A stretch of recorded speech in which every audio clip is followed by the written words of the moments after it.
RSS के लोग सुन लो, आपने कहा कि मुझे माफी मांगनी चाहिए, मैं कभी माफी नहीं मांगूंगा, फिर बोलूंगा। अमित शाह और नरेंद्र मोदी गद्दार हैं क्योंकि उन्होंने कॉन्स्टिट्यूशन पर आक्रमण किया है। सुन लो अच्छी तरह, मैं तुम लोगों से नहीं डरता हूं और हिंदुस्तान की जनता इस बात को समझ गई है और हिंदुस्तान की जनता भी आपसे नहीं डरती है। उन्होंने क्या किया है पिछले 12 साल में? देश की रक्षा हमारा संविधान करता है, हमारी संस्थाएं करते हैं, हमारे इंस्टीट्यूशंस करते हैं, इलेक्शन कमीशन करता है। मैंने मीडिया के बारे में मजाक उड़ाया, मगर इनकी जिम्मेदारी लोकतंत्र की रक्षा करने की होती है। नरेंद्र मोदी जी ने पिछले 12 साल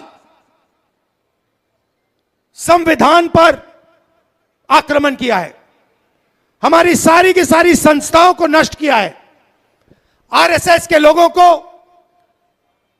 हर यूनिवर्सिटी में वाइस चांसलर बनाया, इलेक्शन कमीशन को पूरा कंट्रोल किया, वोट चोरी का सिस्टम बनाया, जुडिशरी पर दबाव डालकर उनको डराकर उन्होंने अदानी अंबानी की पूरी मदद की। और अब मुश्किल क्या है कि अब अदानी अंबानी देश को नहीं बचा सकते, अब नरेंद्र मोदी देश को नहीं बचा सकते हैं। अब सिर्फ हिंदुस्तान का किसान, हिंदुस्तान का मजदूर, हिंदुस्तान का युवा इस देश को बचा सकता है। और आपके इन्होंने हाथ बांध दिए, आप सबके हाथ बांध दिए। जो आप पहले मेहनत करते थे, फैक्ट्रियों में काम करते थे, पब्लिक सेक्टर में काम करते थे, यह हिंदुस्तान की स्ट्रेंथ थी, इन्होंने इस सब को खत्म कर दिया है। अब भी मैं इनसे कह रहा हूं कि टॉफी बांटना बंद करो और एक्शन लेना शुरू करो। किसानों को खाद नहीं मिलने वाला है, खाद की सप्लाई की तैयारी करो। आपका दोस्त अंबानी हिंदुस्तान का तेल आज भी बाहर एक्सपोर्ट कर रहा है, आज भी करोड़ों रुपए का तेल हिंदुस्तान के बाहर जा रहा है। यह तेल हिंदुस्तान को चाहिए, यह तेल हमारे लोगों को चाहिए। वो तेल आप हिंदुस्तान की जनता को दिलवाइए। ये प्रिकॉशंस आपको लेने हैं, यह काम आपको करना है, मगर आप पता नहीं कौन सी दुनिया में हो। आर्थिक तूफान आ रहा है और ऐसा तूफान आ रहा है जो हिंदुस्तान ने पहले नहीं देखा है। क्यों? क्योंकि हमारा तेल हॉर्मुज से आता है, हमारा तेल हॉर्मुज से आता है और हॉर्मुज को बंद कर दिया गया है। और नरेंद्र मोदी चुनाव से पहले कहते हैं तेल की कोई कमी नहीं, गैस की कोई कमी नहीं, पेट्रोल की कोई कमी नहीं, सब कुछ ठीक है। मैं 2 महीने से कह रहा हूं, पार्लियामेंट में कहा, भाषणों में कहा, 2 महीने से कहा कि देखिए आर्थिक तूफान आ रहा है, किसान को, मजदूर को, युवाओं को, माताएं बहनों को जबरदस्त चोट लगने जा रही है। बीजेपी वाले मेरा मजाक उड़ाते हैं। नरेंद्र मोदी ने जो करना था पिछले 3 महीने में, जो आपकी प्रोटेक्शन करनी थी, जो दीवार, आर्थिक दीवार खड़ी करनी थी आपके लिए, वो उन्होंने नहीं की। उल्टा वो जाकर मेलोनी जी के साथ टॉफी खा रहे हैं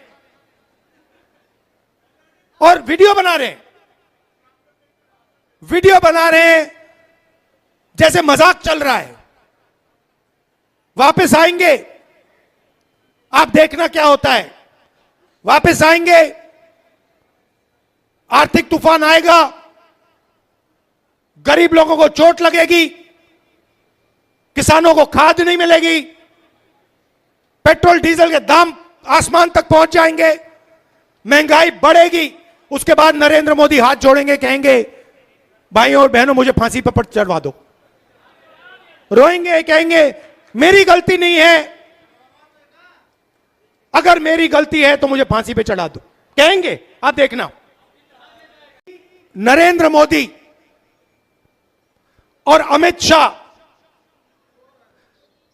संविधान पर आक्रमण कर रहे हैं, यह सही बात है, गलत बात है?